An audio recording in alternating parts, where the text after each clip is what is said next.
Hello and welcome to Modern Arts. Today we have a very exciting brew, but before we get into the deck, if you enjoy the channel's content, subscribing is a free and easy way to help support us so we can keep making awesome modern content for you guys. Alright, onto the deck. I knew when I made this deck, I wanted to find a way to play with Tibalt the Fiend-Blooded.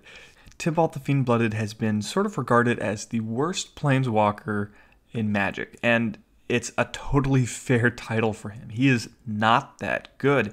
While he is the cheapest planeswalker, coming down at only 2 mana, his +1 ability draws you a card and makes you discard a card at random, and the randomness is really what hurts him. Not only that, but he starts at a very low loyalty. He comes in with 2, and ticking him up puts him only up to 3, making him very vulnerable to attacking creatures or burn. On top of that, his second ability really isn't that good for how much it costs. -4 to deal damage to an opponent equal to all cards in their hand really isn't that good, especially when you have to keep him around several turns just to get to that. So in order to make Tibalt work, I needed to find a deck where it didn't really matter what card we discarded. Discarding a card at random isn't so much of a drawback if we're okay with discarding pretty much every single card in our deck. So this deck is filled with cards that have Madness, or Flashback, or just can be cast from the graveyard. In addition to Tibalt, we're running 3 copies of LUANA the Veil. It's really crazy to look at how LUANA only costs 1 more than Tibalt, and yet she is so much more powerful. Making both players discard a card is great in this deck where we are totally fine with discarding our cards, whereas hopefully our opponent isn't. Her -2 can also help keep the board clear so we can swing in with our zombies. She was just an obvious inclusion, but since this deck is so low to the ground, I only wanted 3 copies instead of the full playset. We're starting off with a bit of a zombie theme. We have 4 copies of GRAVECRAWLER. GRAVECRAWLER is a 1-drop card that can't block, but we can cast him from the graveyard as long as we control another zombie. So this card is just as good in our graveyard as he is in our hand. We need to have plenty of zombies to be able to cast GRAVECRAWLER from the graveyard though, so one of our ways to do that is using CRYPTBREAKER. Now CRYPTBREAKER is one of those cards we don't want to discard, but we can always just run him out on turn 1. CRYPTBREAKER is a zombie that if we pay 2 and discard a card, we can put a 2/2 black zombie into play. He also has the ability that if we tap 3 zombies we control, we can draw a card and lose 1 life. Since this deck discards its hand very, very quickly, being able to refill your hand a little bit is very, very powerful. And finally, we have 4 copies of Dread Wanderer. Dread Wanderer is another card that comes back from our graveyard. It's a little worse than GRAVECRAWLER in this deck in that it costs 3 to bring him back from our graveyard, and that we can only do it if we have 1 or 0 cards in our hand. But the one advantage to Dread Wanderer is Dread Wanderer can block, although not the turn it comes into play. And Dread Wanderer also isn't cast. It's an activated ability on the card, so it can't be countered. We're also running 4 copies of BLOODGHAST. This is a very powerful card that's run in a lot of graveyard strategies like Hollow One or Dredge. For obvious reasons, we don't need to spend anything to get this from our graveyard. All we need to do is play a land. So this was an obvious include, even though it's not a zombie, it's a vampire spirit. And of course, we're taking a page from Hollow One and including some Hollow Ones ourselves. I only wanted to run 3 in this deck because I'm not running all of the cards that Hollow One has, like Goblin Lore or Burning Inquiry, so I found it a little bit harder to get Hollow One down to 0, and also since I'm discarding cards randomly, there's also a decent chance that I'm discarding this Hollow One, so I'm only running 3 instead of the full playset. And finally, for our creatures, we have 1 copy of Big Game Hunter. Big Game Hunter is a card with Madness, meaning that if we choose to discard it, we can pay black, and instead of it going to our graveyard, it comes into play. And this is really good for our deck, so we can get rid of big creatures so we can keep swinging in with our zombies.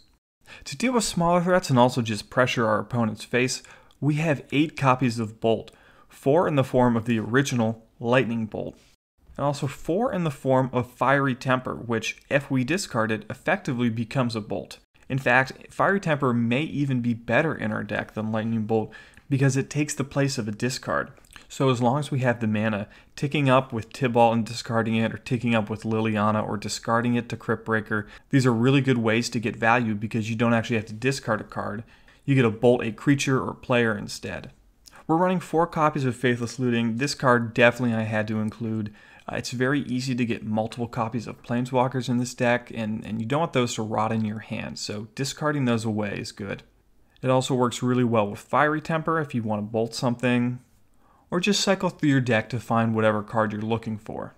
And finally, we're running 1 copy of Delirium Skeins. This is a card that I'm really excited about. We dump our hand very, very quickly, so spending 3 mana to get 3 cards from our opponent's hand seems very, very powerful. Even if we do have cards in our hand, as soon as we get to 3 mana, most cards we don't care about holding on to. There's a very good chance I'm going to want to play with more copies of this card, but I'm just going to run 1 for now.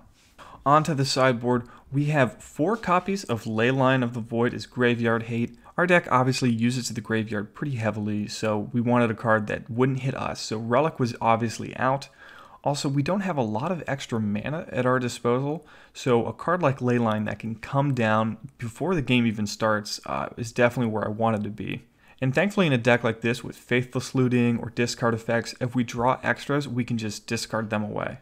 We have 2 copies of Hazoret the Fervent. This is a card I'm really excited about. We should be empty-handed most of the time, and Hazoret is very hard for many decks to beat. She's indestructible, she hits for a lot, and she discards cards from her hand to deal damage. So I think this is the perfect deck for Hazoret to be in, and there's a very good chance that she should actually be in the main deck. I'm running 2 copies of Voldaren Pariah. This is a card I really like, and I'm bringing it in against decks that are playing a lot of creatures as well. Hopefully I'll have plenty of zombies to sacrifice. Me sacrificing 3 of my zombies that I can just replay from the graveyard, and my opponent sacrificing 3 of their creatures is a really good trade-off, especially when I'm getting a 6/5 flying out of the deal too. I have 3 copies of Collective Brutality. This card is just absolutely incredible. It has Escalate to discard a card, so it works very well with the Madness cards in our deck, and there are just so many strategies where you really want this type of effect. We have 2 more copies of Big Game Hunter. This is to increase the chance that I have these against decks running very big creatures. And finally, I have 2 GRAVECRAWLER, which is another Madness card that can help us grind out the game in decks where we want that effect.